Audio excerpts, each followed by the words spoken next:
কয়েকদিন আগেই বাংলাদেশের মার্কেটে রিলিজ হয়ে গেল Xiaomiর নতুন একটা অফিসিয়াল ডিভাইস Xiaomi 17T। এই ফোনটার অফিসিয়াল প্রাইস নির্ধারণ করা হয়েছে ৮০,০০০ টাকা, যদিও ফোনটার সাথে এই মুহূর্তে ১০-১৫,০০০ টাকার একটা গিফট দেওয়া হচ্ছে লিমিটেড টাইমের জন্য। তো অনেকেই কিন্তু এই ফোনটার প্রাইসিংয়ের কারণে এবং স্পেসিফিকেশনের কারণে অলরেডি কেনার ডিসিশন নিয়ে ফেলেছেন। তো আজকের এই ভিডিওটাতে আমি আপনাদের সাথে Xiaomi 17Tর ভালো এবং মন্দ দিকগুলো নিয়ে আলোচনা করব। কেন আসলে আপনাদের জন্য এই ফোনটা বেটার হবে সেটা নিয়েও কথা বলবো। যারা আসলে এই ফোনটা কেনার কথা ভাবছেন, এই ভিডিওটা সম্পূর্ণ দেখলে আপনাদের ডিসিশন মেকিংয়ে কিন্তু বেশ কাজে লাগবে। আশা করি সম্পূর্ণ ভিডিওটিতে নেটবিদের সাথেই থাকবেন। চলেন প্রথমে ফোনটার ভালো দিকগুলো নিয়ে আলোচনা করা যাক। এই ফোনটার প্রথম যে ভালো দিকটা আমার কাছে মনে হচ্ছে সেটা হচ্ছে ডিজাইন এবং সাইজ। এই ফোনটা কিন্তু বেস্ট কম্প্যাক্ট সাইজের, অর্থাৎ বেশ ছোটোখাটো, হাতে কিন্তু খুবই হ্যান্ডি ফিল হবে। অ্যাভারেজ সবার হাতে কিন্তু খুব স্মুথলি ইউজ করা যাবে ডিভাইসটা। সেই সাথে এর লুকসটাও কিন্তু খুবই ভালো করা হয়েছে। অন্য কোনো ফোনকে কিন্তু কপি করা হয়নি, মোটামুটি একটা ইউনিক লুক রাখার চেষ্টা করা হয়েছে। সো ডিজাইনের দিক থেকে কিন্তু এই ফোনটা আমার কাছে বেশ ভালো লেগেছে। ডিসপ্লে সেকশন নিয়ে যদি কথা বলি তাহলে এই ফোনটাই 6.59 ইঞ্চির একটা কম্প্যাক্ট ডিসপ্লে ইউজ করা হয়েছে, যেটা অবশ্যই একটা অ্যামোলেড প্যানেল এবং 1.5K রেজুলেশনের। সো ডিসপ্লেটা কিন্তু অবশ্যই ভালো। এই ডিসপ্লেটার পিক ব্রাইটনেস 3500 নিটস পর্যন্ত পাবেন। 120 হার্টজ রিফ্রেশ রেট তো অবশ্যই থাকছে। HDR10+এর সাপোর্ট থাকছে, ডলবি ভিশনের সাপোর্ট থাকছে। পাশাপাশি ডিসপ্লেতে প্রোটেকশন হিসাবে গোরিলা গ্লাস 7i এর প্রোটেকশনও থাকছে। সো ডিসপ্লেটা কিন্তু বেশ ভালো একটা ডিসপ্লে হবে এবং খুবই ন্যারো বেজেল একটা ডিসপ্লে ইউজ করা হয়েছে ডিভাইসটাই। সো ডিসপ্লের দিক থেকে কিন্তু এই ফোনটা আমার কাছে বেশ ভালো লেগেছে, বিশেষ করে একটা কম্প্যাক্ট সাইজের ডিসপ্লে হওয়ার কারণে কিন্তু হাতে নিয়ে ইউজ করে খুবই মজা পাওয়া যাবে। এছাড়া এই ফোনটার প্রোটেকশন হিসাবে IP68 এর ওয়াটার অ্যান্ড ডাস্ট প্রোটেকশন পেয়ে যাচ্ছেন। 1.5 মিটার পর্যন্ত পানির নিচে নিয়ে যেতে পারবেন আপ টু 30 মিনিট। সো এইখানেও কিন্তু প্রোটেকশনের কোনো কমতি করা হয়নি। এই ফোনটা সফটওয়্যার সেকশন নিয়ে যদি কথা বলি তাহলে এটাতে Android 16 সাথে এই ফোনটা আসে এবং বেশ কয়েকটা মেজর আপডেট আপনারা পেয়ে যাবেন। এবং এটাই প্রসেসর হিসাবে মিডিয়াটেকের Dimensity 8500 আলট্রা ইউজ করা হয়েছে, যেটা 4 ন্যানোমিটার টেকনোলজিতে তৈরি এবং বেশ শক্তিশালী একটা প্রসেসর। এই প্রসেসরটা দিয়ে আপনারা অনায়াসে কিন্তু গেমিং থেকে শুরু করে মাল্টিটাস্কিং, হেভি ডিউটি যে কোনো কিছু স্মুথলি করে ফেলতে পারবেন।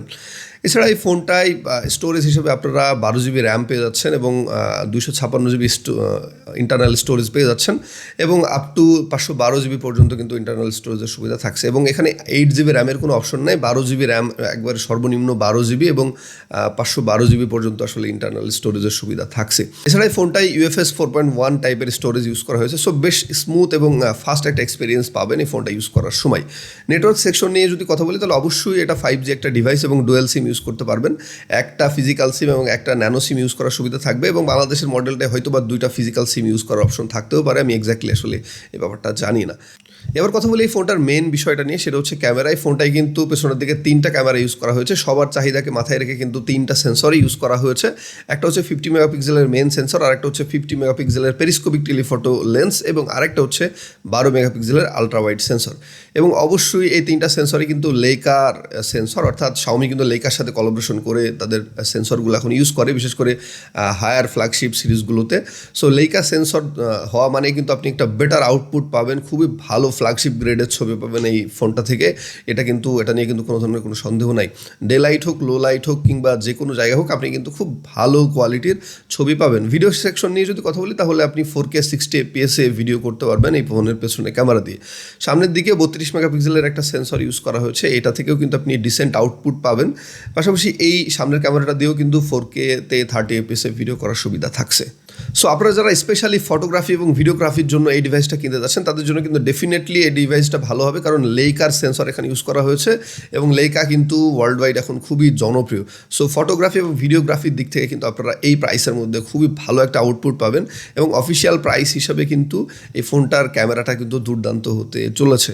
এছাড়া এর ব্যাটারি সেকশন নিয়ে যদি কথা বলি তাহলে আপনারা গ্লোবাল ভেরিয়েন্টটাতে 6500 mAh ব্যাটারি পাবেন এবং চাইনিজ ভেরিয়েন্টটাই কিন্তু 7000 mAh ব্যাটারি ইউজ করা হয়েছে এবং পাশাপাশি 760 ওয়াটের ফাস্ট চার্জিংয়ের সুবিধা থাকছে এবং 22 ওয়াটের কিন্তু ওয়্যারলেস চার্জিং সাপোর্ট থাকছে।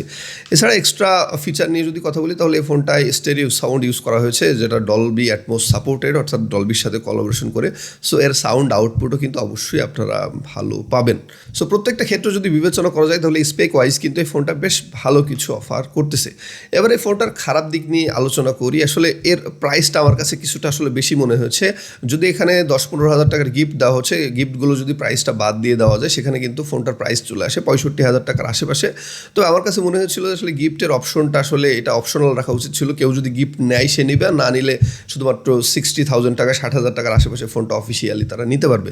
সো যেহেতু শাওমি একটা স্মার্ট ওয়াচ এবং একটা এয়ার পিউরিফায়ার দিচ্ছে, এই দুইটা একসাথে করলে কিন্তু প্রায় 15,000 টাকার সমমূল্যের গিফট হয়। সো সেই দিক থেকে বিবেচনা করে আসলে যাদের কাছে গিফটটা নেওয়া জরুরি তারা যদি গিফট নেওয়া মানে নিত, আর যাদের আসলে গিফট দরকার নাই তারা যদি এটাকে অপশনাল রাখতে পারতো তাহলে আমার কাছে মনে হয় খুবই ভালো হতো।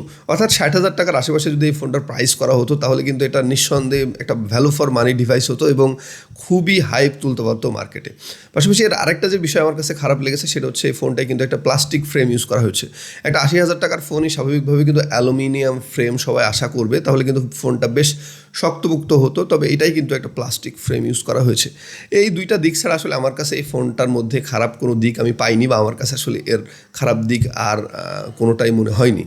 সো স্পেক ওয়াইজ কিন্তু Xiaomi 17T ফোনটা আমার কাছে বেশ ভালো লেগেছে। বিশেষ করে ক্যামেরা সেকশন, ডিসপ্লে সেকশন নিয়ে যদি কথা বলি তাহলে ক্যামেরাটা কিন্তু দুর্দান্ত ইউজ করা হয়েছে এবং এই ফোনটায় কিন্তু বেশ ভালো একটা ডিসপ্লে ইউজ করা হয়েছে এবং লুকটাও কিন্তু আমার কাছে বেশ পছন্দ হয়েছে।